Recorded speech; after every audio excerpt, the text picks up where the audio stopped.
Hello my dear students, हम यहाँ पर थर्ड क्वेश्चन की बात कर रहे हैं। सेक्शन ए का थर्ड क्वेश्चन। क्वेश्चन में गिवन है, क्वेश्चन में हमारे पास गिवन है to beads each of charge q and mass m are on horizontal frictionless non-conducting circular hoop of radius r.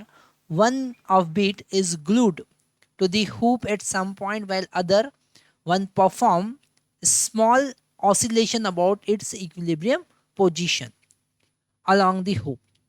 A square of angular frequency of a small oscillation given by. Okay, तो यहाँ पर हमारे पास में अगर हम एक circular hoop consider करें और यहाँ पर हमने एक बीड लगा रखा है जिसको ग्लू कर दिया, मतलब फिक्स कर दिया है, और उस पे चार्ज है क्यू।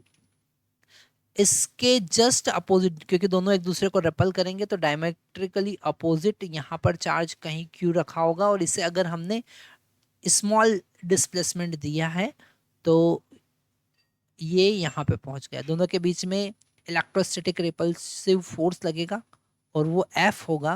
F इस R पे डिपेंड करेगा, दोनों के बीच की डिस्टेंस पर डिपेंड करेगा। ओके, यहाँ पर R को फाइंड करने के लिए हम इस आइसोसेलेस इक्विलेटरल ट्रायंगल का यूज़ कर सकते हैं जो यहाँ पर हमको दिख रहा है। मान लेते हैं ये एंगल अगर थीटा है, इस एंगल को हमने थीटा कंसिडर किया, ये एंगल हमारे पास में 2 थीटा होगा क्योंकि ये एक आइसोसेलेस ट्रायंगल है।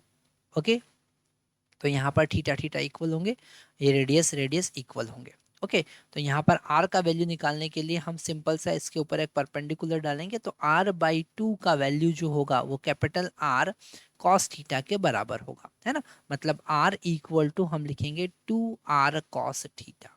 ठीक है, अगर हम फोर्स की बात करें तो ये जो रिपल्सिव फोर्स होगा वो होगा q square divided by 4 pi epsilon naught r square. Okay, और F इक्वल टू हम लिख सकते हैं क्यू स्क्वायर, R का वैल्यू पुट करते हैं, R का वैल्यू क्या हो जाएगा 4 pi epsilon naught 2r cos theta whole square. Okay, ये हमारे पास फोर्स है। इस फोर्स को हम दो पार्ट में रिजॉल्व करेंगे। एक जो कंपोनेंट होगा वो परपेंडिकुलर टू दी रिंग होगा, मतलब रेडियल डायरेक्शन में होगा, नॉर्मल डायरेक्शन में होगा, है ना। और ये होगा F cos थीटा, क्योंकि यहाँ पर ये वाला एंगल भी थीटा होने वाला है। और एक परपेंडिकुलर कंपोनेंट होगा, एक परपेंडिकुलर कंपोनेंट होगा जो कि अलोंग दी टेंजेंट होगा, ऐसे टेंजेंशियल डायरेक्शन में होगा, F sin थीटा, है ना। और ये F sin थीटा के कारण ही ये जो बॉडी है, ये जो बिड है m मास का, ये ऑसिलेशन परफॉर्म करेगा। ओके, क्योंकि यही F sin थीटा है उसको रिस्टोरिंग फोर्स प्रोवाइड करेगा। तो यहाँ पर अगर हम इस F sin थीटा को restoring force mass into acceleration को हम लिख सकते हैं F sin theta. Okay, F का वैल्यू हम पहले निकाल चुके हैं, तो यहाँ पर माइनस साइन लगाएंगे क्योंकि ये एक्सेलरेशन और डिस्प्लेसमेंट अपोजिट डायरेक्शन में होगा। तो हम mass into acceleration is equal to minus q square divided by 4 pi epsilon naught, यहाँ पर इसे 16 पाई लिख सकते हैं, है ना। 16 पाई, क्योंकि यहाँ पर 2 का स्क्वायर होगा, 4 इंटू 4 16 हो जाएगा, epsilon naught r square cos square theta, cos square theta into sine theta. Okay, यहाँ पर अगर हम साइन थीटा का वैल्यू फाइंड करें, क्योंकि यहाँ पर थीटा बहुत ही छोटा है, हम यहाँ पर लिख सकते हैं theta is very small. Okay, हम यहाँ लिखेंगे theta is very small, theta बहुत छोटा है क्योंकि स्मॉल ऑसिलेशन है।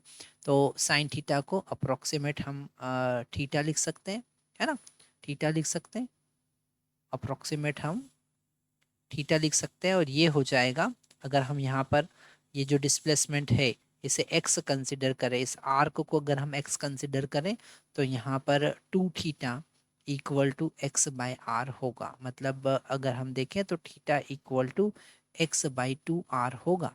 ओके, तो हम यहाँ पर लिख सकते हैं x divided by 2r। Sine theta को हम यहाँ पर x बाई 2r लिखेंगे। एक्सेलरेशन का अगर हम वैल्यू देखें तो हो जाएगा minus q square divided by, और यहाँ अगर साइन थीटा अप्रोक्सीमेट थीटा लिखेंगे तो कॉस थीटा जो होगा उसका अप्रोक्सीमेट वैल्यू 1 हो जाएगा जब थीटा का वैल्यू बहुत ही छोटा होता है।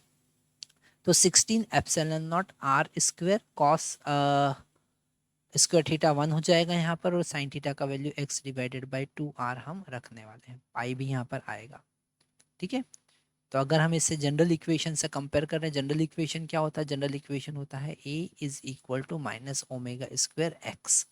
तो यहाँ से ओमेगा स्क्वायर का वैल्यू हमारे पास में आ जाएगा q square divided by 32 pi epsilon naught r cube into m. यहाँ एम से भी हमको डिवाइड करना है, तो एम से हमने डिवाइड कर लिया, मतलब हमारे पास में बी जो है वो करेक्ट ऑप्शन होगा, बी ऑप्शन क्या होगा, करेक्ट। ठीक है, आप पूरा यहाँ पर क्रॉस चेक कर सकते हैं।